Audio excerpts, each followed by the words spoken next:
Good morning students. बेटा हम 9th class का फर्स्ट चैप्टर शुरू करने जा रहे हैं, the fundamental unit of life. ठीक है, और इस चैप्टर के अंदर हम सेल के बारे में पढ़ेंगे, डिफरेंट टाइप की सेल, सेल के अंदर कौन कौन से ऑर्गेनेल्स होते हैं। ठीक है, तो वो हम पढ़ना चाहेंगे इसके अंदर। बेटा सबसे पहले सेल के बारे में बात करते हैं थोड़ा सा। तो सेल जो होती है, अगर इसको डिफाइन करना चाहें तो it is smallest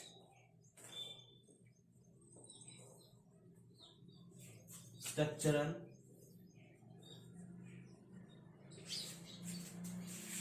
functional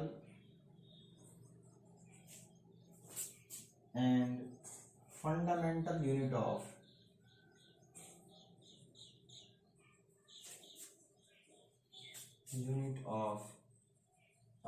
living organisms।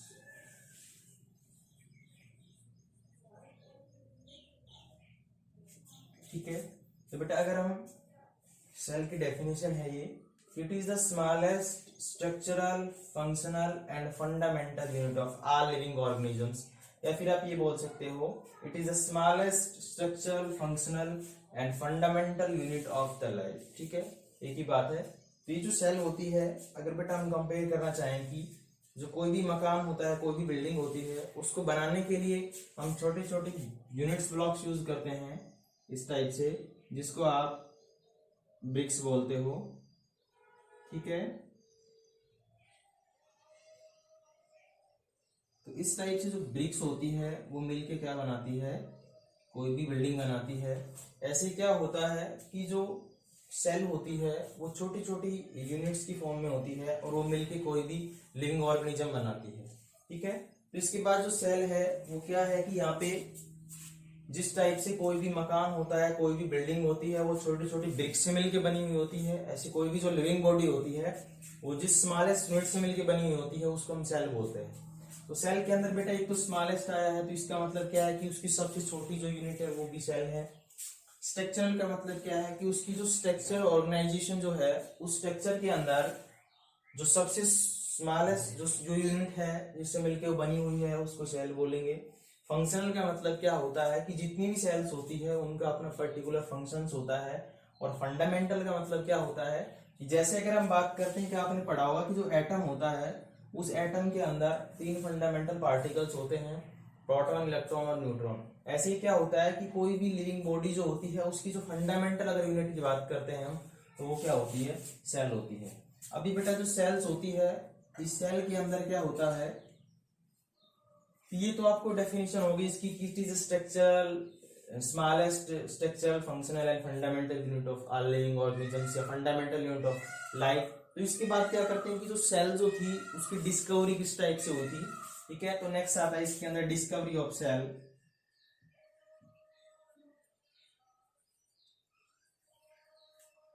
तो डिस्कवरी ऑफ सेल की बात करते हैं, तो बेटा जो डिस्कवरी ऑफ सेल थी इसके अंदर क्या है कि सबसे पहले सेल को किसने देखा था या किसने डिस्कवर किया था। तो एक साइंटिस्ट था रॉबर्ट हुक।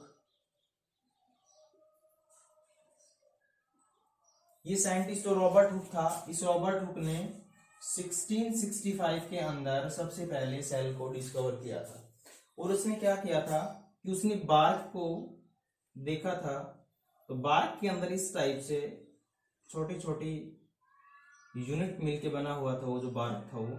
ठीक है, बार्क यानी कि जो छाल होती है उसको बोलते हैं। तो इस टाइप की जो यूनिट थी उसको उसने क्या नाम दिया था, सेल नाम दिया था। ठीक है, तो ये जो बार्क थी, लेकिन दूसरी बात एक यहाँ पे आती है कि ये जो सेल थी ये डेड सेल थी। किस टाइप की सेल थी, ये डेड सेल थी। ठीक है, तो सबसे पहले जो डिस्कवरी हुई थी सेल की वो 1665 के अंदर हुई थी और रॉबर्ट हुक ने किया था उसको डिस्कवर। ठीक है, तो उसने किसके अंदर किया था, बार्क के अंदर किया था, और जो बार्क के अंदर जो सेल थी वो डेड सेल थी। उसके बाद क्या हुआ कि 1674 के अंदर एक साइंटिस्ट और आया था जिसका नाम था एंटोनी वॉन लेवनहुक। ये जो साइंटिस्ट था इसने क्या किया था कि इसने पॉन्ड वाटर लिया था, पॉन्ड वाटर लिया था और पॉन्ड वाटर को इसने अपना खुद का माइक्रोस्कोप बनाया। ठीक है, और उसने क्या किया कि पॉन्ड वाटर के अंदर डिफरेंट टाइप की सेल्स को देखा उसने, जिसके अंदर था बैक्टीरिया, कुछ फंजाई थी और एलगी थी, ठीक है, और अमीबा भी था, ठीक है। तो मेनली उसने इस टाइप की सेल्स जो थी वो लिविंग सेल थी, सारी की सारी किस टाइप की सेल्स थी, ये लिविंग सेल थी, ठीक है। तो भाई जो एंटोनी वान लीeuwenhoek साइंटिस्ट था, इसने 1674 के अंदर सबसे पहले जिस सेल को देखा था वो कैसी सेल थी, लिविंग सेल थी, ठीक है।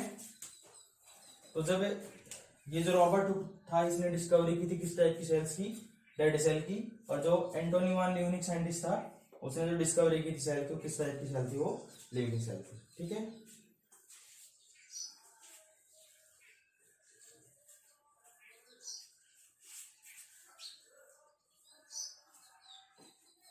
अब हम बात करते हैं कि भाई सेल का जो साइज होता है वो क्या होता है। तो अगर हम बेटा साइज के बारे में बात करते हैं तो साइज जो होता है वो वेरी करता है सेल का। कुछ सेल्स बहुत स्मॉलर होती है, कुछ सेल्स जो होती है वो लार्ज होती है, कुछ इलोंगेट होती है, लॉन्ग होती है, ठीक है।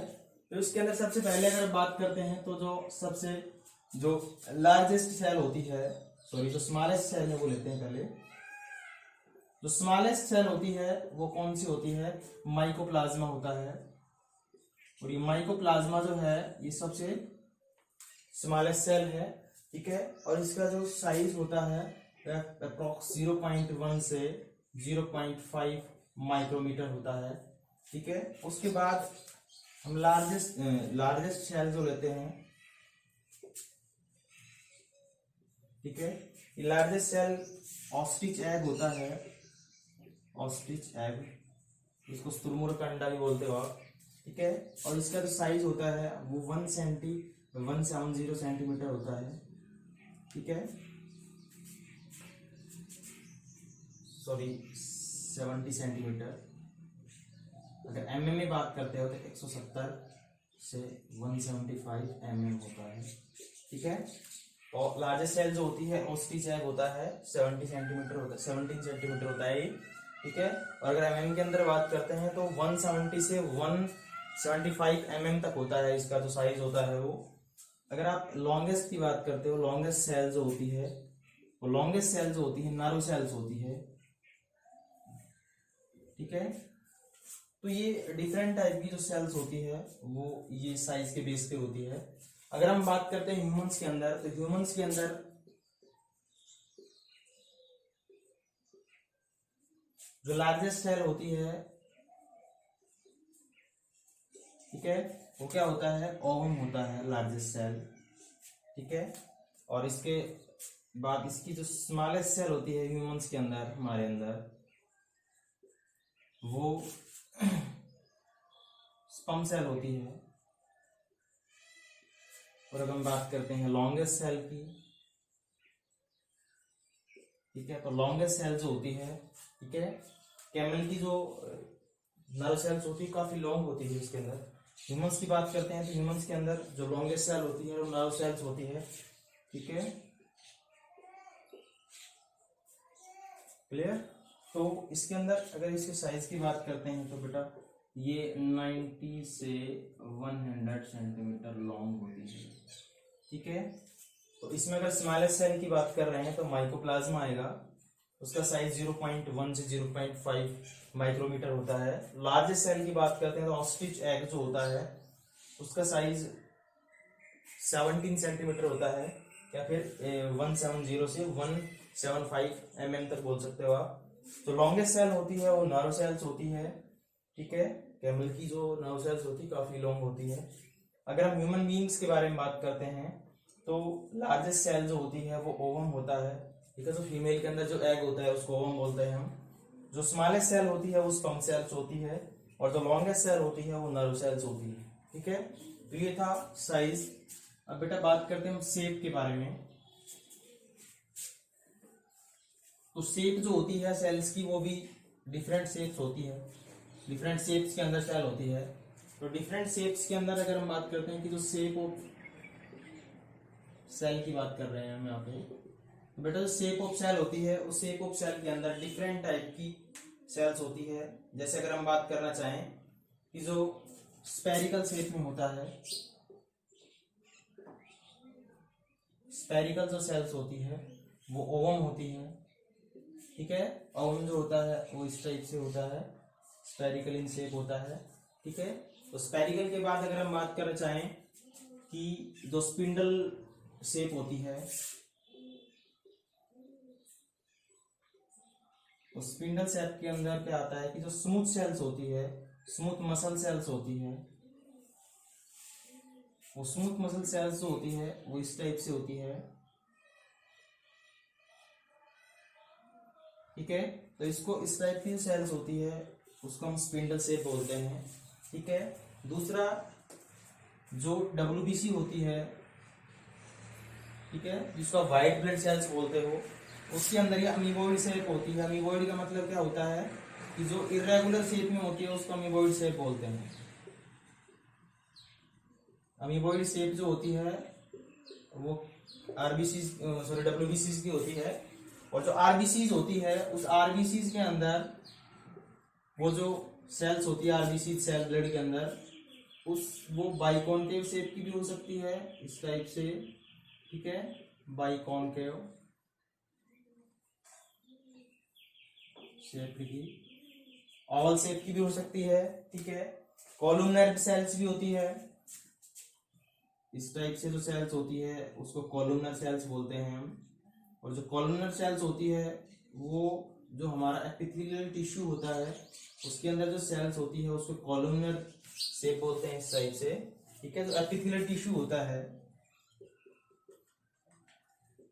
ठीक है, जिससे आपके जो ऑर्गन्स होते हैं उसकी जो आउटर और जो इनर लेयर होती है वो इस एपिथेलियल टिश्यू की बनी होती है। इसके अंदर जो सेल्स होती है वो इस शेप में होती है। ठीक है, जिसको हम क्या बोलते हैं, कॉलमनर शेप बोलते हैं। ठीक है, अगर न्यूरॉन्स की बात करते हो आप, न्यूरॉन्स के अंदर इस टाइप से सेल्स होती है ये। ठीक है, जिसको आप ब्रांचेड फॉर्म में बोल सकते हो इस टाइप से।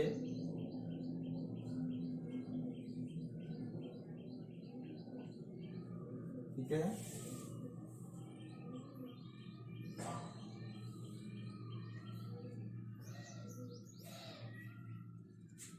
तो इस टाइप की जो सेल्स होती है जो हमारी नर्व सेल्स होती है, न्यूरॉन्स, ये नर्व सेल्स जो होती है ये ब्रांचेड फॉर्म में होती है। ठीक है, तो डिफरेंट टाइप की जो शेप्स ऑफ सेल्स के बारे में हमने बात की है। ठीक है, तो वो एक दूसरा इलोंगेटेड भी हो सकती है। ये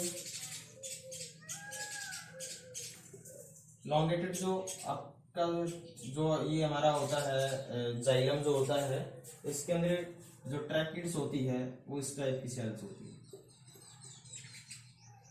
ठीक है, जाइलम के अंदर जो ट्रैकिड सेल्स होती है वो इस टाइप की होती है। तो शेप्स ऑफ सेल की बात कर रहे हैं तो बेटा स्पेरिकल भी हो सकती है, ओवम जो होता है स्पेरिकल होता है। ठीक है, स्पिंडल की बात करते हैं तो स्पिंडल शेप जो है उसके अंदर जो हमारी मसल्स होती है, स्मूथ मसल सेल्स, वो इस टाइप से होती है। ठीक है, एलिप्टिकल सेल्स की बात करते हैं तो एलिप्टिकल शेप के अंदर जो हमारी फेट सेल होती है वो होती है।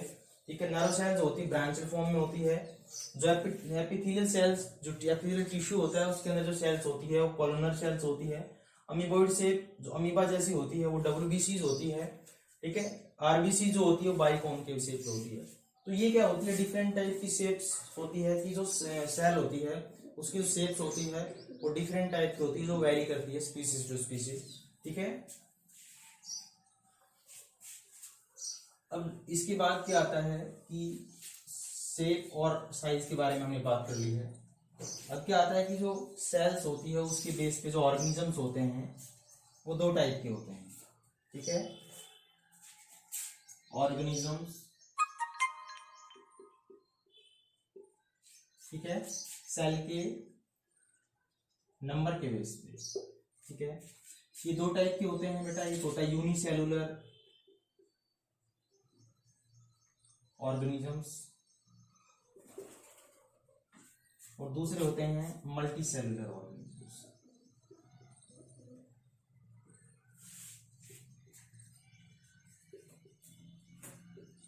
ठीक है, तो बेटा यूनि का मतलब होता है सिंगल।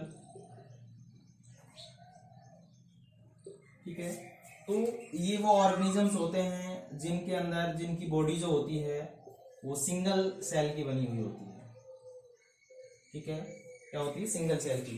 तो यूनिसेलुलर ऑर्गेनिजम्स वो ऑर्गेनिजम्स होते हैं जिनके अंदर जो सेल होती है वो किससे बनी होती है, सिंगल सेल से मिलकर बनी हुई होती है। अभी जो सिंगल सेल्स होती है यही सारा काम करती है उसकी बॉडी के अंदर, डाइजेशन का हो चाहे एक्सक्रीटरी, सब कुछ एक्सक्रीशन जो है, सर्कुलेशन, ये सिंगल सेल्स होती है वही सारा काम करती है।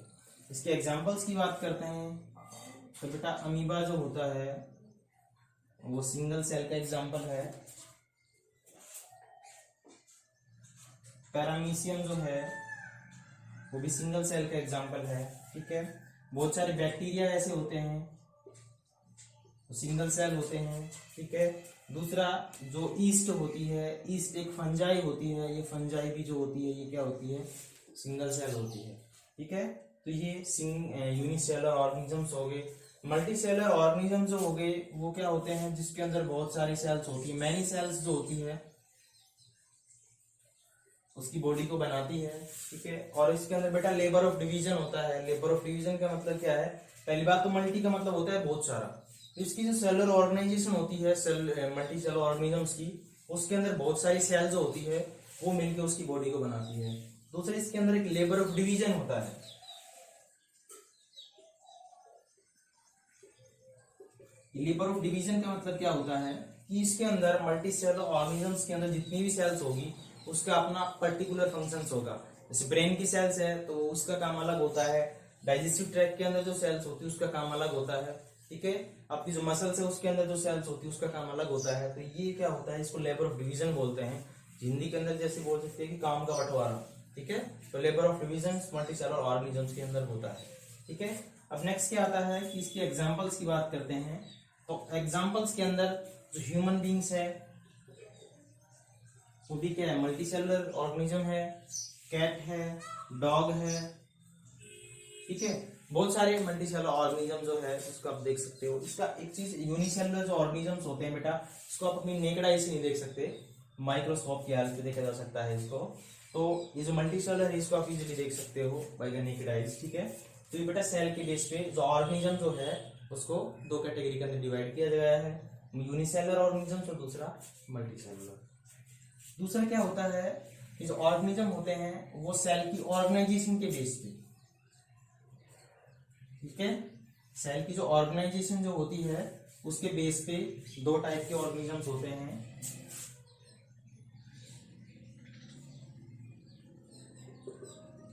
ऑर्गेनाइजेशन बेस्ड, ठीक है। ये दो टाइप के होते हैं बेटा ऑर्गेनिज्म जो होते हैं। फर्स्ट आता है यूकैरियोट्स, ठीक है, और दूसरा क्या आता है प्रोकैरियोट्स, ठीक है। बेटा EU जहां पे आ जाता है उसका मतलब होता है ट्रू, और ये कैरियोट्स का मतलब ये कैरियन वर्ड से लिया गया है, ठीक है। और कैरियन का मतलब होता है न्यूक्लियस, ठीक है। तो यूकैरियोट्स वो ऑर्गेनिजम्स होते हैं जिसके अंदर ट्रू न्यूक्लियस जो होता है वो प्रेजेंट होता है।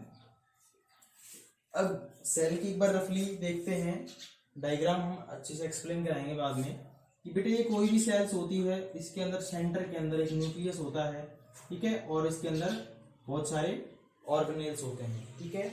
और वो जैसे माइटोकॉन्ड्रिया हो गया ये भी ऑर्गेनेल्स होता है, क्लोरोप्लास्ट हो गया प्लांट सेल के अंदर जो होता है ये ऑर्गेनेल्स होते हैं। न्यूक्लियस भी एक ऑर्गेनेल्स है सेल का जो सेंटर के अंदर होता है एनिमल सेल के अंदर, ठीक है।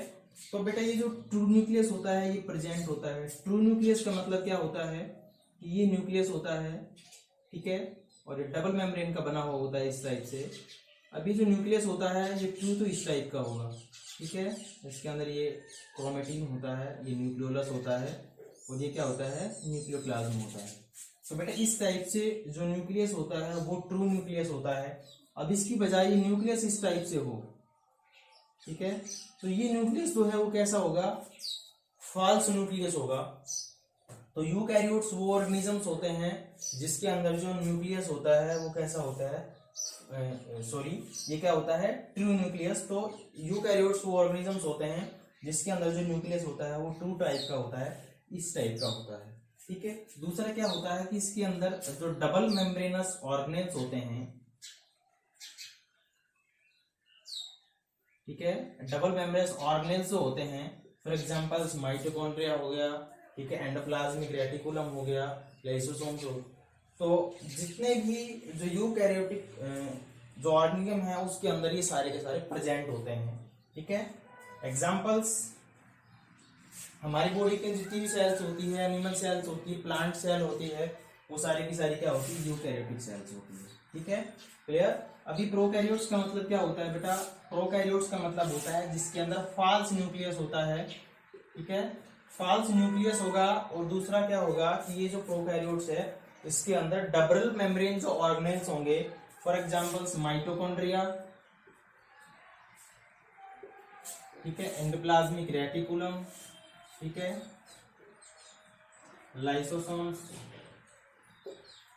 सिंगल का हो गया, माइटोकॉन्ड्रिया हो गया, एंडोप्लाज्मिक रेटिकुलम हो गया, गोल्जी बॉडी होगी।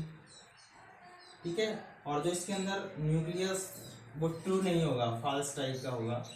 ये फीचर्स होते हैं किसके, प्रोकैरियोट्स के अंदर। ठीक है, एग्जांपल्स की बात करते हो आप तो बेटा उसके अंदर बैक्टीरिया, ठीक है, सबसे कॉमन एग्जांपल है बैक्टीरिया का। अब बैक्टीरिया के अंदर देखते हो तो माइटोकॉन्ड्रिया भी नहीं मिलेगा आपको, endoplasmic reticulum, Golgi body, nucleus true नहीं होगा। इस सारे के सारे प्रोकैरियोट्स ऑर्गेनिजम्स होते हैं जिसके अंदर जो न्यूक्लियस होता है वो फॉल्स टाइप का होगा। दूसरा माइटोकॉन्ड्रिया, एंडोप्लाज्मिक रेटिकुलम जो है, गोल्जी बॉडी है, न्यूक्लियस है, सारे के सारे फॉल्स टाइप के होते हैं। तो इसको बेटा हम बोलते हैं प्रोकैरियोट्स। ठीक है, तो इसके बाद बेटा हम सेल के बारे में, सेल ऑर्गेनेल्स के बारे में डिटेल में पढ़ेंगे। ठीक है, तो ये था फंडामेंटल यूनिट ऑफ जो लाइफ है, जो सेल है, उसका इंट्रोडक्शन। ठीक है, थैंक्स फॉर टुडे।